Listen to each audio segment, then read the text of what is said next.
Hey, welcome back to Doodle Notes. We've got a handful of things to cover today. Specifically, we're going to talk about the types of government that maybe a country could have. Now, this really ties in well with the American Revolution, mainly because the American Revolution, um, you have a transition of power from one type of government to another, and it just makes sense to talk about all these different possibilities that the United States could have gone with. So let's start with some really easy things. Number one, you're going to need your fancy Sharpie. If you don't have a Sharpie, ink pen, pencil, whatever you have will do. I have yellow because yellow is always good for vocab. I always have my trusty green because green is great for transitions and connections and things like that. And I use the red to signify some conflict. There's going to be a little bit of conflict as we go through this. Now, here's what we're going to do. Oh, by the way, I got a brown just because I got a brown. Okay, let's start with this. We're going to take our paper and we're going to do something really tricky. We're going to have two pieces of paper. We have so many topics today that we got to put it on two pieces of paper. So we're going to start with two pieces of paper. And what we're going to do, it's different today, is we're going to fold these papers together to save a little time. So I got them together, nice, even, looking perfect. And I'm going to fold them just like a book, hamburger style. Now, if you don't want to do this together, you can do them separately, absolutely. Hey, sky's the limit. Beat to your own drum. I want to go ahead and fold it again. Maybe.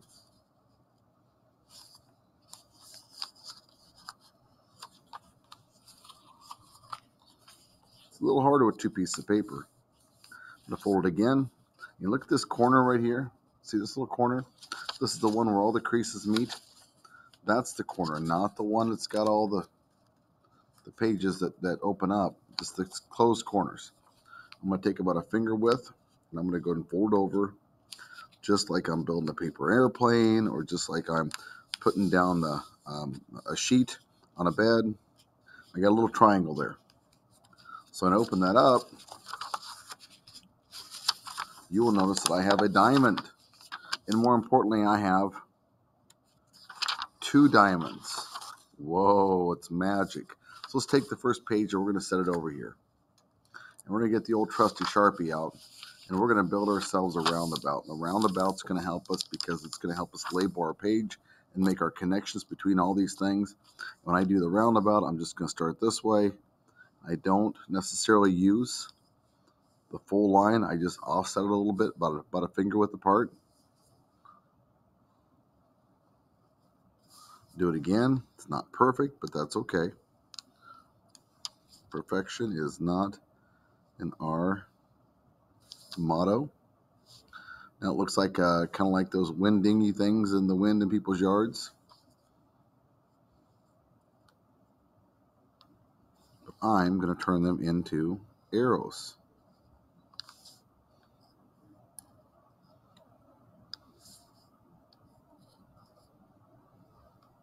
Just like that. And I'm going to label it types of government. Now we can abbreviate government, but I'm not going to do that today because I think we need to spell the word out sometimes. Now, for my particular purposes, I would put this unit 4, unit 5, or whatever unit you have. You can write that here, right below it, parentheses, whatever you want. But I will tell you, I want to add a little bit of green because the green is for connections. And I am going to make connections between this concept, this main idea, this category I'm looking at, and I'm going to connect it to all these different ideas, specifically these different vocab words that we're going to discuss. Okay? So let's start with the first vocab word.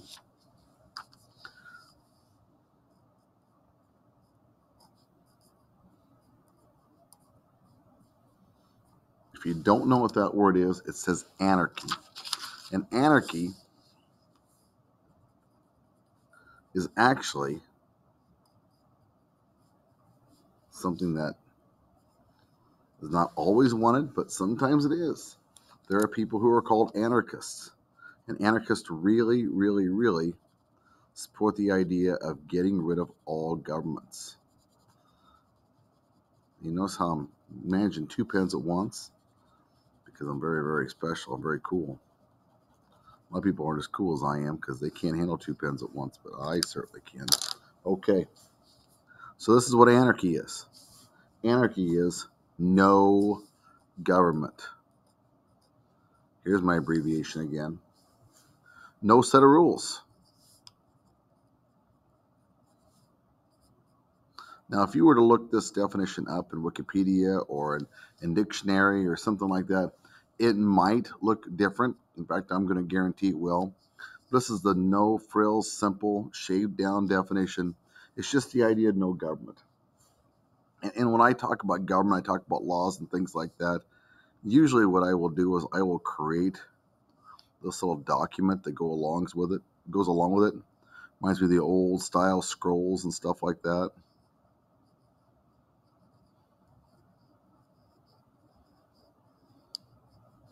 If I was going to define this or draw a picture of this definition, how could I change that?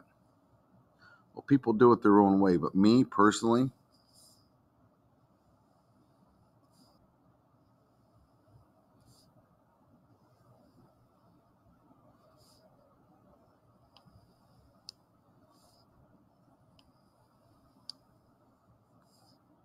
it's not a perfect circle. In fact, that's kind of a horrible looking circle, but you get the point. I'm going to color a little red because anytime you try to stop or prevent or something like that, a lot of times that is tied to some sort of conflict. That's why stop signs are red. If you run that stop sign, you're going to have a conflict. Kaboom. Okay. When I think of this image, I think of this definition, there's lots of things that come in my head. Yeah, I think of things like chaos. I think of looting and people tearing down, rioting and tearing down storefronts and setting things on fire, and I think of destruction.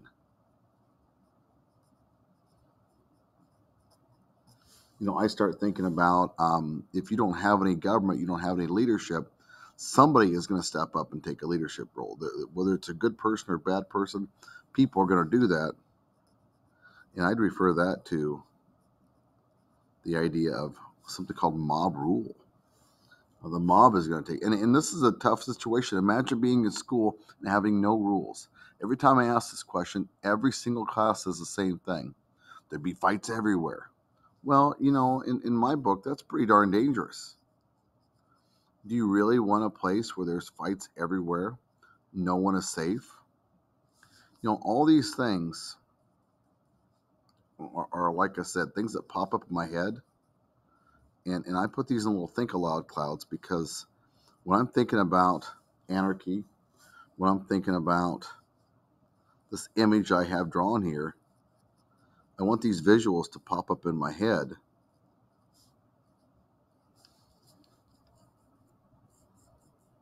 Because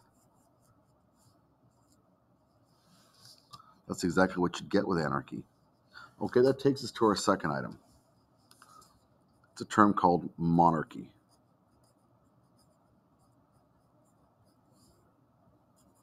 And it's a vocab word, so I'm going to get this vocab word in my kapow box. In that kapow box, I'm going to color it yellow because we always want yellow to help remind us to slow down as we're looking through our notes. This is an important term. Pay attention to it, dummy.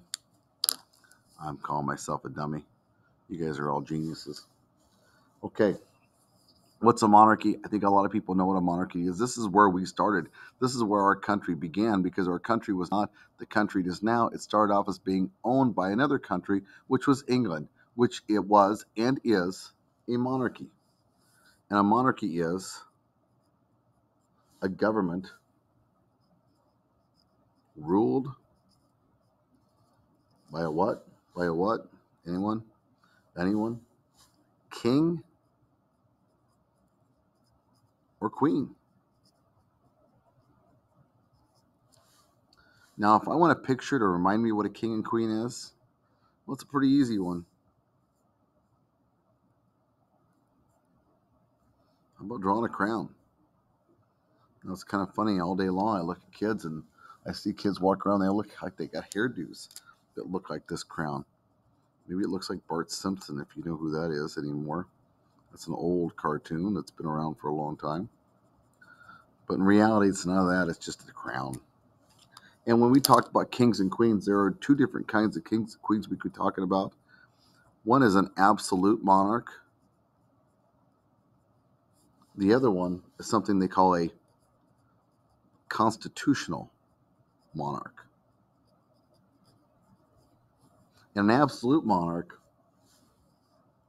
is where a king or queen has complete power.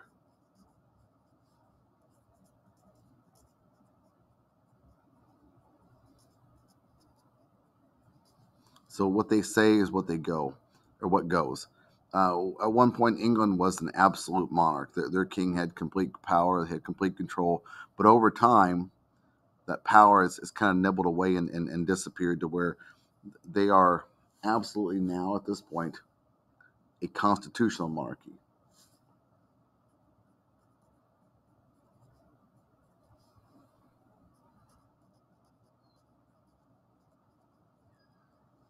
So we're going to say limits to monarch's power. I want you to think about that for a second. I mentioned England earlier. England used to have an absolute monarch. They didn't like him, so they started a civil war and they killed him. It took them a while, but they finally killed him off, and it became a commonwealth for about 20 years under a guy named Oliver Cromwell. And Oliver Cromwell had a lot of these really, really tough rules for people to follow, and really strict. They couldn't dance, they couldn't sing, they couldn't party and drink and do all the things people like to do back then. And so what happened is when he died, they said, "Oh, that was a pretty good experiment, but maybe let's try our king again." So they went back and found a cousin or a cousin of the old king who they'd already killed. They brought back William and Mary. There's something called the Glorious Revolution in 1588. They come rolling in town to parades and everything else. But when they put them back as kings, they gave them a very, very specific set of limitations because they wanted to make sure he didn't get too much power. And over time, that power slowly got nibbled away to where the king and queen in England are just kind of like mascots now, kind of like your school mascot. Okay, monarchy, anarchy, we're in good shape. We're going to go down to the next one. It's called a theocracy. Now, if you don't know what a theocracy is, have you ever heard of the word theology? Theo usually means belief or talking about religion. Ology is study of, it's like biology. Oh, wrong yellow, sorry. Biology, OGY, is study of. Well, ACY usually refers to some sort of government. And it's a government based on beliefs, or more importantly, a government that's based on religion. Now, the United States, we have religion in our Constitution. We have, all through our government, actually. When you look at the United States, you can see little influences on our Christianity, or at least our founding fathers' Christianity, right here. In God we trust is right here. The Pledge of Allegiance, it has the word God in there. You talk about the Declaration, and you talk about the endowed by our Creator certain inalienable rights. There is God all over through our original documents, but I would say that our Constitution and our government is influenced by religion. It's not controlled by religion. And you talk about a theocracy, that government is going to be controlled by their religious belief.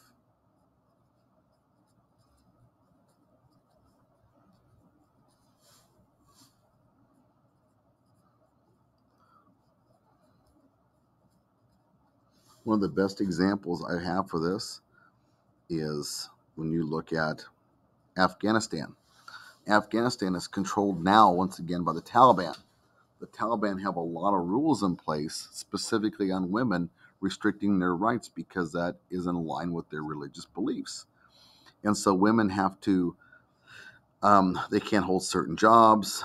Women can't talk to certain people outside their family. Women can't be unescorted.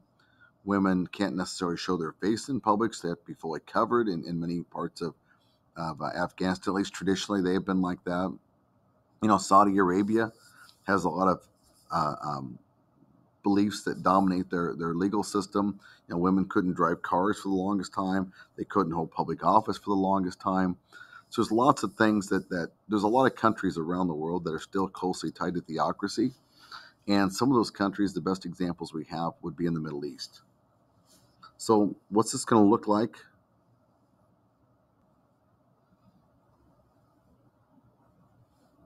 I'm going to draw my little law scroll again. And this is what I'm going to do here. I'm going to draw a book.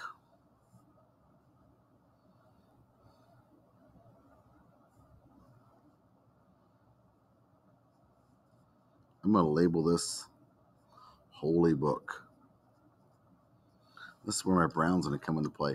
Now, I didn't want to get specific with the kind of holy book, because, if you go to Christianity, they usually follow the New Testament, the Bible. Jewish community, they have scrolls they utilize, the Torah, the Old Testament, and of course you've got Islam, who have the Quran. I don't want to be specific because a theocracy could be any type of religion or faith, but obviously some of the countries that I had mentioned a few minutes ago happen to be Islamic countries. Once again, theocracy is bigger than any one religion, but I don't want to pick on any one religion, so I just had a real generic version of that. Okay.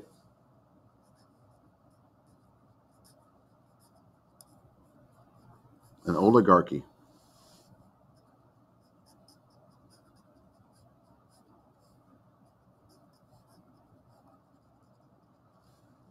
An oligarchy is our fourth type of government. And because it's a vocab word, it's going to get the yellow treatment.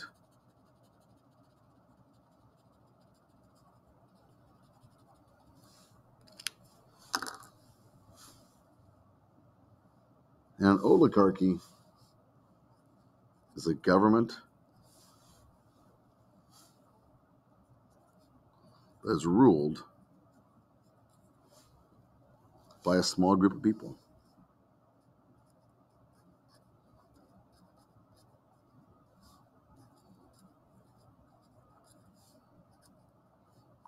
Now, there are countries out there that are run like this. But, I would almost make a case like some countries like China are run by an oligarchy, because I know they have a leader, a centralized leader, but they have a giant committee, a communist committee that rules millions and millions and millions of people. And it's a pretty small, specific group of people who have all this power and influence over everyone else. And they don't get that job because they're voted in. They get that job, well, for a lot of reasons, maybe I don't even understand. But a lot of it's because of who they know, their connections, prior connections, family member, things like that. It's a pretty elite group, and they make all the decisions. Maybe somebody else would say, that's not the way. That's not an oligarchy. But I don't know. I can make an argument that way. But either way, when you have an oligarchy, it's a small group of people who hold all the power. Now I'm going to draw my small group of people with their hands in their hips, because that's a position of power.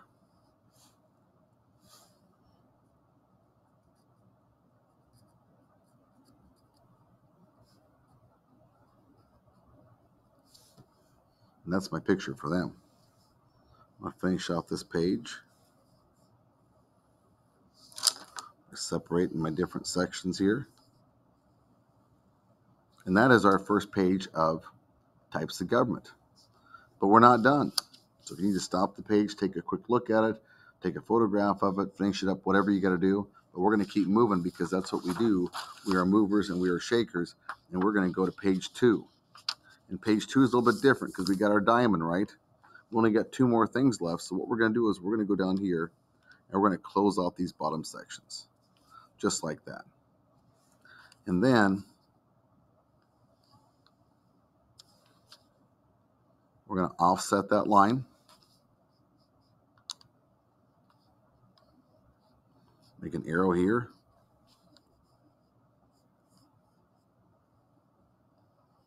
Make an arrow there. And we're done because we only got 2 items here. And I'm going to label this types of government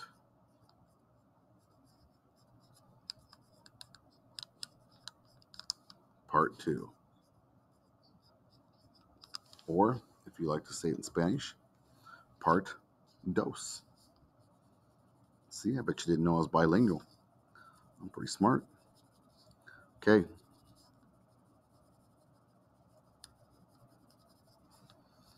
That's probably about all I know, though. In high school, they called me, my Spanish name was Paco. So I could say me llamo Paco. But that was the extent of it. Okay, so we got types of government here. We got our first page where we started off with anarchy, monarchy, theocracy, and oligarchy. Now it's time to move on to part B, which is these 2 very, very, very dominant ideas. One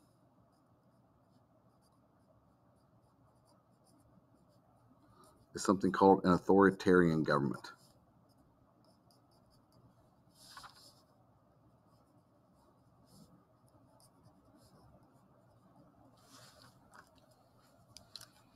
And I'm going to color that in because that is absolutely 100% undeniably a vocab word.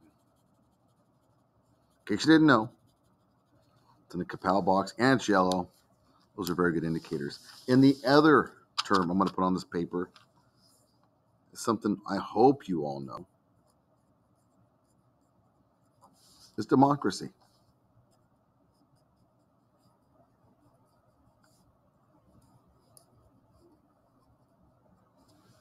And once again, Kapow box, a beautiful yellow.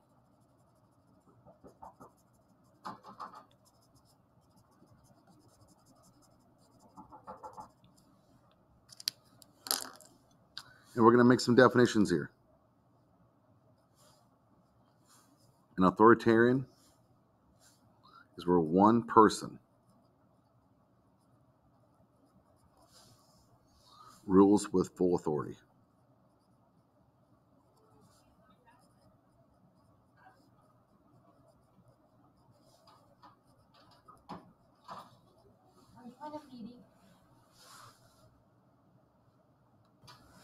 I'm sorry, I had a quick little interruption. People had to stick their nose in my room and see what was going on. And that's okay because people are curious. They love doodle notes and they can't wait to get in and see it. Okay, so an authoritarian is one person rules with full authority. And that is different than a democracy. And I'll talk about a democracy in a second. But I'm going to go ahead and divide this up. When I divide this up, I want to add some red here because I just want to make sure you know. You remember red is conflict. So there's a direct conflict between these 2 styles because they are exact opposites. Now, an authoritarian government, I want you to think about other terms, like something called a dictatorship. Think about something called totalitarianism.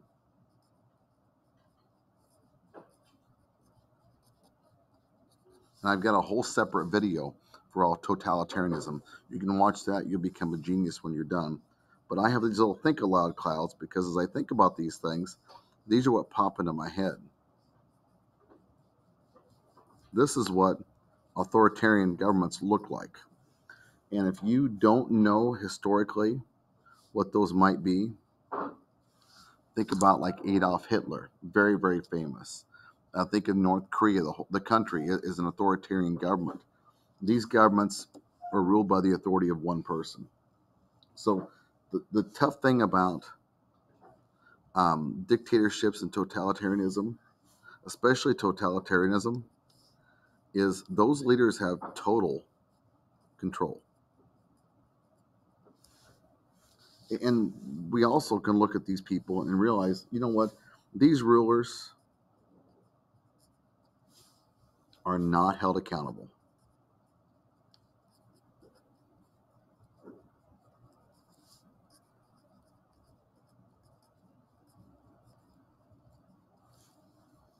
Individual rights for people. Now, we have rights in this country we are very accustomed to, things like protection against illegal searches and seizures, or the right to free speech, or freedom of religion, or right to bear arms, or the list goes on and on. In a totalitarian country, individual rights are not guaranteed. In fact, I would say they're probably suspended or dramatically restricted.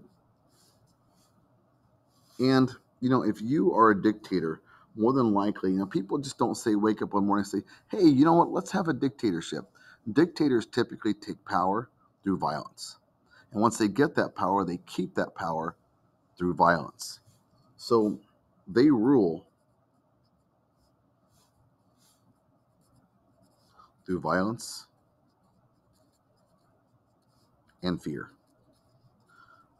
Now, specifically, as you look at totalitarianism, they have a lot of tricks for this. They make everybody paranoid.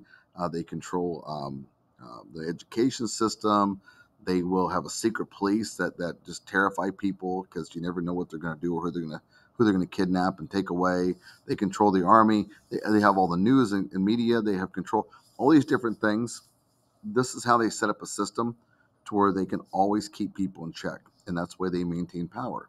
And usually, an authoritarian, if they don't die in office, they're usually overthrown or killed because somebody else wants their power too.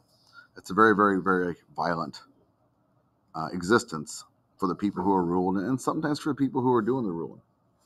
Now, we look at democracy. Democracy is complete opposite. In democracy,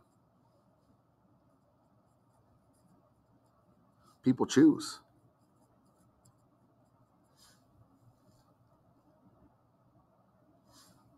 They choose their leaders,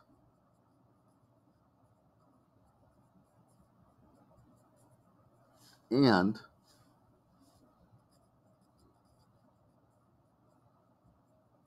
they have a voice in their government.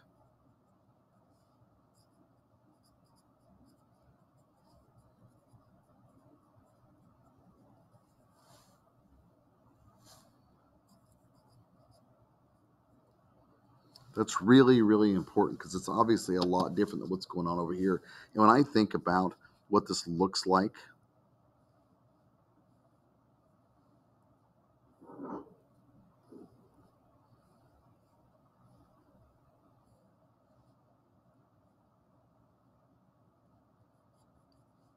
this is what it looks like to me. Everybody know what that is?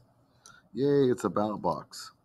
Every so often we have elections in this country, and you see all those ads on TV, and people are freaking out trying to get you to vote for them, and they're walking around knocking on doors, kissing babies, um, doing whatever they can do to get attention and make people think they're a great person.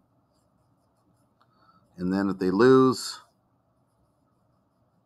they think their supporters blame the loss on somebody else, and then they come back and run again some other time. This is what democracy looks like. We vote for people we like. They don't do the job. We vote for somebody else. It's just the way it's always been, the way hopefully it always will be. And in democracy, you have something called the majority rules. Majority, it's a magic 51%. That's it. Just more than half is with the majority. But just because majority rules, it doesn't mean that the minority is going to be trampled on. Now, people have rights, which is the direct contrast of what we talked about here.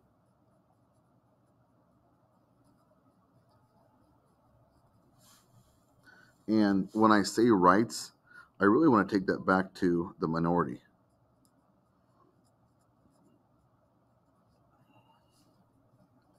Now, our country has a very, very complicated past when it comes to protecting the rights of minorities. Um, you know, we have a lot of social unrest. We have a lot of people in this country who are frustrated with the system because they don't believe it's geared towards everybody else. And I disagree. I think it is. I really think it's for everybody. Liberty and freedom is for everybody. Those are terms that are great for everybody. Democracy is a system that works for everybody. But I understand when we look back at our past and the way we've treated the minority, we have not always lived up to the standard that democracy is supposed to provide.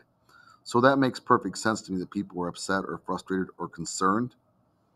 As I say that, I believe our country has evolved and grown so much over time to where we've done a much better job ensuring this aspect of what democracy should look like.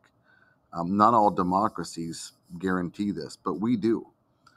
We just have to do a better job and be more consistent with making it happen. And that takes us to the last item I'm going to bring up that makes democracy what it is. When democracy happens and we choose new leaders,